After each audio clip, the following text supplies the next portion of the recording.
Hi, everyone, and welcome to AB Conversations, where we will help you CFP your way out of it.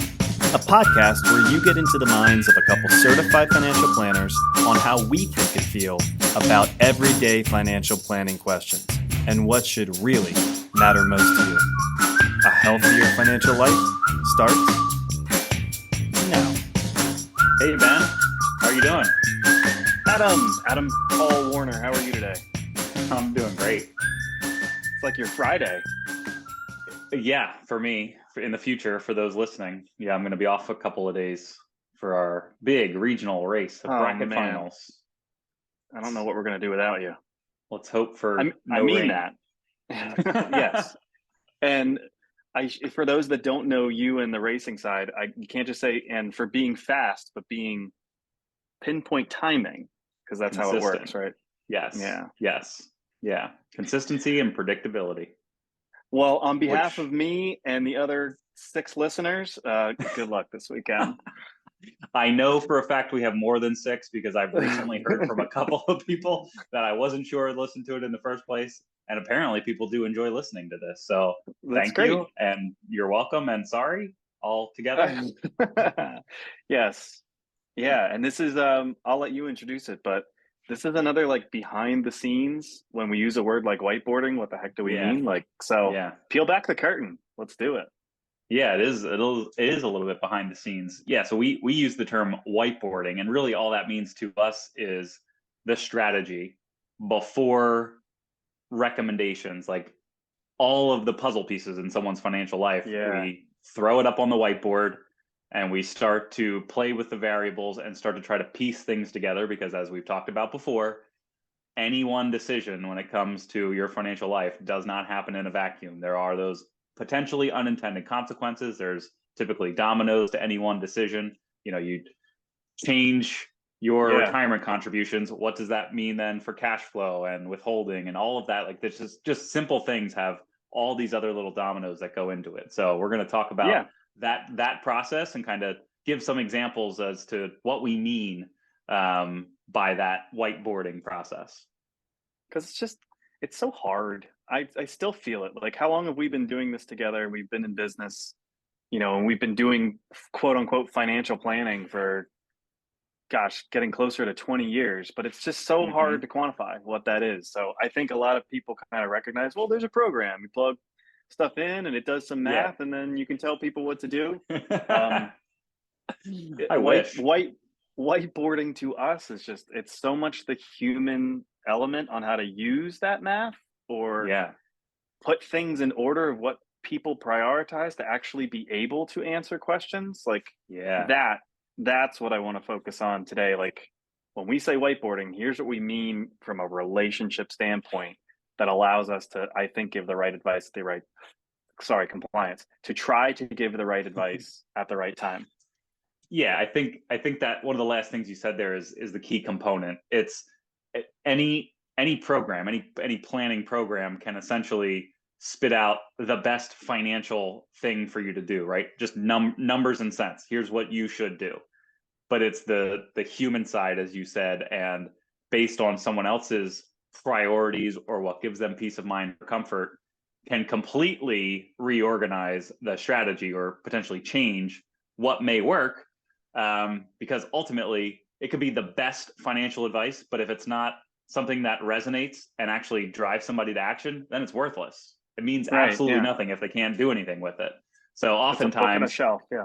Yeah, exactly. So oftentimes it's, well, let's just, if it's 80% as good advice, but it actually leads to action, we're at least headed in the right direction. That's the realistic side of planning, that any action is better than no action, depending, I guess. But yeah, let's kind of go through. Are we okay to kind of go through some examples, or do you want to go through some of what does it look like and what does it involve?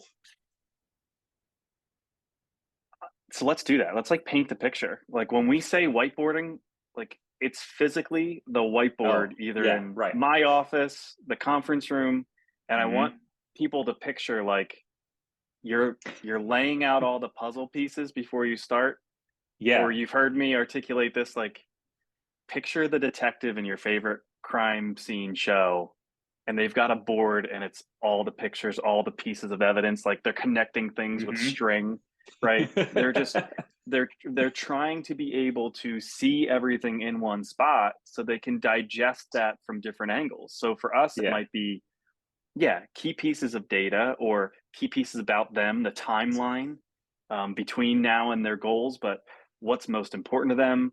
What are the questions that we need to be able to answer?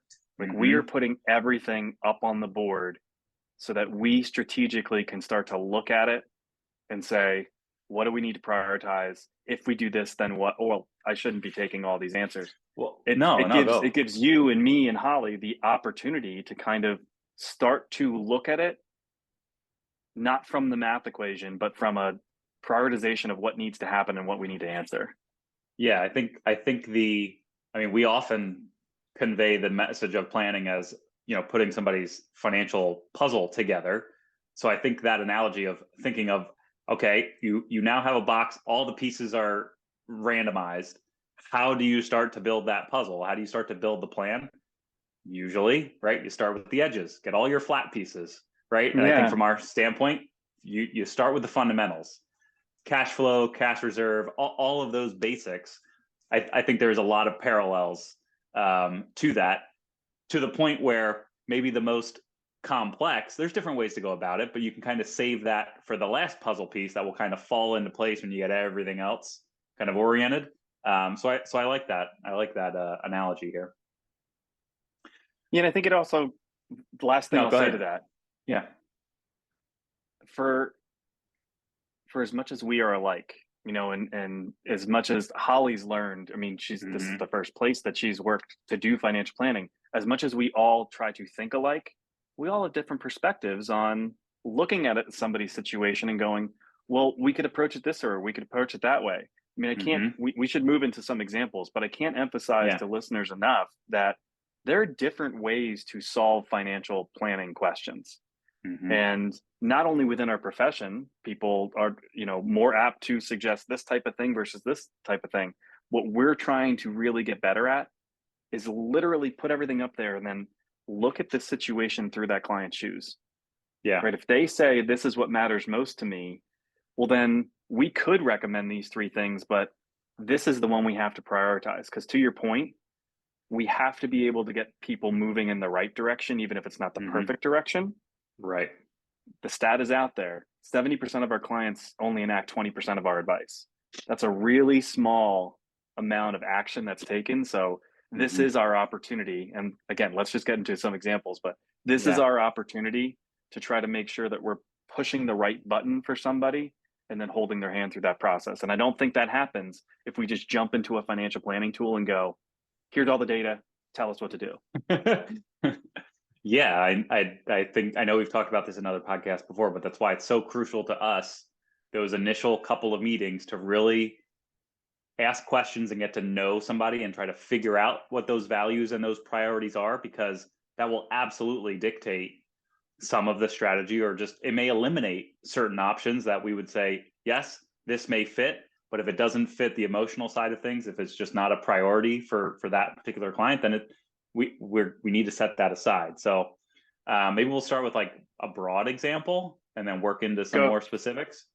Yeah, go for it. Do you have one that pops in your mind that's kind of recent? I think the most obvious that we run across frequently is just holding cash, and sometimes holding, for clients, holding, I'll use air quotes, too much cash, right? Excess cash at the bank, where the right thing in the long term may be have just enough cash in the bank, right, for your cash reserve to meet your needs. But then anything else that is quote unquote excess, invest it. If you know you're not going to touch it for a year or two, or I shouldn't say a year or two, for 18 plus months, so 2 years-ish, then there is some safety in trying to play the long game with investments. We know that over long periods of time, the market always goes up. So the right thing is to invest that and get some growth on it.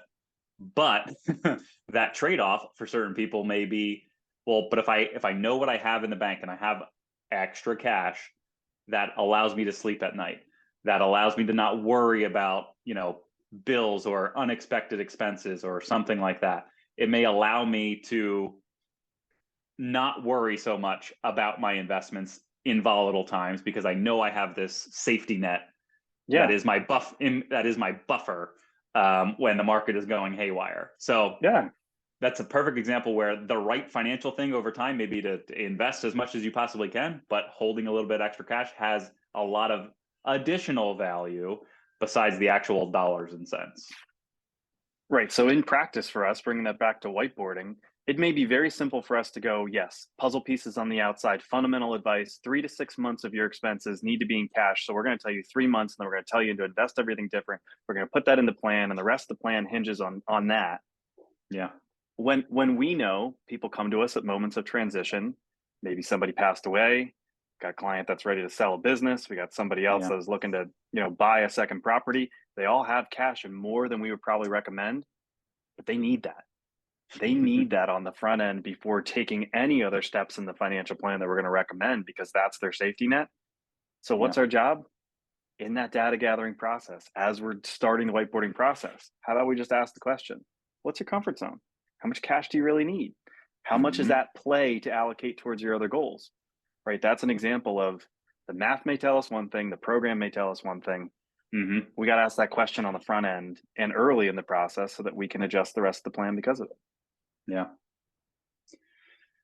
So I'll let you take this one, but you just hinted at it, right? The idea of, or a recent scenario, client looking to buy a second property, and some of those dominoes we kind of had to deal with, or we kind of had to address, and going through that thought process on, they're going to buy a second property. How do we best go about that? Yeah, and you can help me with it because I know you were the one that thought of some of these things, so I got to give you credit for that. Our job when somebody's making an adjustment like that, adjustment to the plan, is to think then, all right, if they're going down this alley, what's coming around the corner? What are the unintended consequences of that? So in this situation, if you're going to liquidate some money, what does it do to the tax return? Right. So I don't know, help me out. What were some of those things? So I guess I'll take peel back one other step. Theoretically, this client could have sold all of their non-retirement investment account and bought a house outright, not had to worry about a mortgage or any of that stuff. And I know we talked about that in a recent podcast, similar situation. So it's the domino effect of, we're gonna liquidate some of this investment account, but then what does that mean from the tax standpoint? Are there capital gains? Are there losses that we can use to offset some of those gains? Depending on what we need to liquidate or how much cash we need to essentially come up with from the investments, what is that going to trigger in terms of taxes? And then you can start to play if you give a mouse a cookie game, right? So now you sell some investments, you have some capital gains along with their other income. Is that now going to make them ineligible to contribute to the Roth IRAs as they have been doing the last couple of years? Maybe, but let's be mindful of that. Just from a cash flow perspective, they're not going to acquire this other property. There's going to be not only the cost associated with that, but we need to come up with additional cash flow to help cover this other mortgage and the other bills that now come with a second property. That may now mean adjusting what they're saving into their retirement accounts through work. So again, what are the tax ramifications from that if they were saving from a pre-tax level? There's all these little variables that are all connected, as you said, with the string on the board, the detective's board. That you pull one pin out, and now that string is connected to something else. And so again, I'm glad you went through that, because that's a great example of that's affecting 1, 2, 3 different parts of their financial plan, right? And I think without us looking at it through that lens, and again, I'm going to call it whiteboarding, without being able to see it from all those different angles, these things probably just would have become problems later down the line, right? Yes. Yep. So now we got to remove Roth IRA contributions, or now we had too much money going towards retirement and not enough cash flow. That's what we're trying to do. We're trying to be proactive. We're trying to look at it, what works best for them. Let's have the conversations. And again, that whiteboarding exercise, I think, just means we're being thorough and checking all the boxes of not only right now, but what could happen, unintended consequences, as you called it earlier. Yeah, I think ultimately, obviously we're biased as planners, but it's much better to be proactive than reactive. And this is just another one of those examples where, yes, had we not considered all these different moving pieces, the problems don't change. You're just maybe changing how you can deal with them, or the time span in which you have to kind of digest and make a decision on how to deal with it on the back end. Or sometimes by being reactive, you lose some of that flexibility, or you lose some of those options by not, being proactive on the front end to just explore what is possible, and let's have the conversation and work through those priorities and try to figure out, here's what's going to work for you. If this is what you're trying to accomplish, like these are the trade-offs. Let's just talk through it. I kind of like this detective analogy that we're kind of running with here. Yeah, be curious. So the other recent scenario that was popping into my mind, it's somebody that was helping settle an estate, happened to be a beneficiary of that estate too, and now, as we've shared in different content or maybe in different podcasts, like the rules of estate liquidation and inherited IRAs, like things have been changing, and it forced a conversation with me to just go, okay, the right advice here might be to stretch things out. But what I know of the situation, this person having to deal with the family and support the family for many years, I just had to kind of explore in kind of that whiteboarding way. What does she prioritize here? Like, do we want to continue to stretch out a lot of these distributions, which, by the way, is probably the right advice from the accountant and from us. But there's a very emotional perspective here on how long do I want to continue to be tied to this situation that has really drained me in a lot of different ways, just to try to save a couple bucks. Like, am I going to try to maybe exhaust this in a shorter time frame? And that ended up, or is going to end up, being the right advice here, even though financially the programs would tell us maybe to handle that a little bit differently. Emotions play a role in this whole whiteboarding experience. Yeah, and that's not to say that, every time somebody feels a certain way is it means that we just kind of go with it. Oh, sure. We're still going to give the feedback. If there's a situation where someone is just accelerating a whole bunch of income and it's going to push them into a higher tax bracket, and it's going to be truly detrimental, to their long mess up Medicare expenses is something we had to look into here. Yeah. I just wanted to make that clear that, there's certainly the human side of it, but oftentimes I'll bring it back to should I pay off my mortgage? I think that's a huge one that we hear from a lot of people. And if, that peace of mind of just getting rid of debt and not having the payment, that is worth a lot to a lot of people. But if that comes at the expense of a lot higher taxes, pushing you into higher tax brackets, then we'll talk through that and at least maybe try to spread that out. As you said, we're not just going to rip the Band-Aid and, yes, it's going to feel psychologically good, but until then the taxes are due, that may take away some of that pleasure that was had just getting rid of it. So there are the nuances where we kind of have to work through, so that it's, sometimes the ultimate answer is just a compromise where the client gets their peace of mind, gets accomplished what they want to accomplish, but it may take 2 tax years instead of 1 tax year. Just so that it's kind of the best of all worlds, where everybody's happy and it's a decent result from a financial side of things too. Maybe that's a good way to wrap it up. I think what we're trying to share here is that the process is going to include a lot of conversations, and I do not want to ever have people feel like financial planning is just Oz behind the curtain, right? It is our job to them. Yeah, that's a great way of putting it. What did you expand on that? What did you mean by that? Well, I've often heard people being planned upon. Yeah. Right? Here's my question, and then an advisor or somebody just says, well, here's all the things you got to do, and not have any scope of what that actually of how that person will actually be able to work with that information or not. Right. I'm the thought leader, so I'm going to tell you what to do. Go do it. We want, and what we're trying to express here in whiteboarding is we want to be the thought partner. Here are the questions that we heard you want answered. Here's what we understand you prioritize. Your statement of financial purpose, what you value is this. Now it's our job to work within that framework, going back to your puzzle analogy. And us sharing this today, whiteboarding, is just to help kind of quantify our work, the thought process, the teamwork, the perspective. And we want everyone to be a part of that when we are planning with them. We're a thought partner. Yes. Not to plan upon them, not to just be a thought leader. Yep. Well said. So there you go. A little behind the scenes. How is our detective work done? Yeah. I'm going to lean into this, man. Detective work. I like it.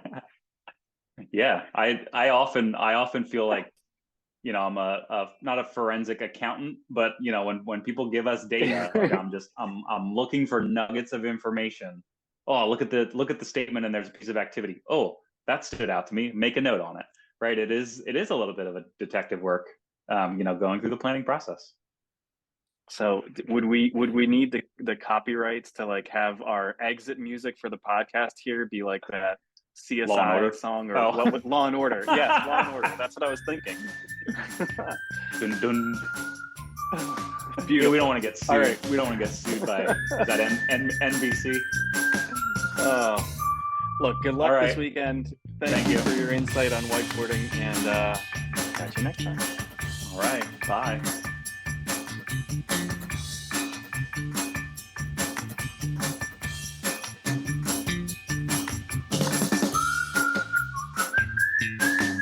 Hey everyone, Adam and I really appreciate you tuning in. Please note that the opinions we voiced in the show are for general information only and are not intended to provide specific recommendations for any individual.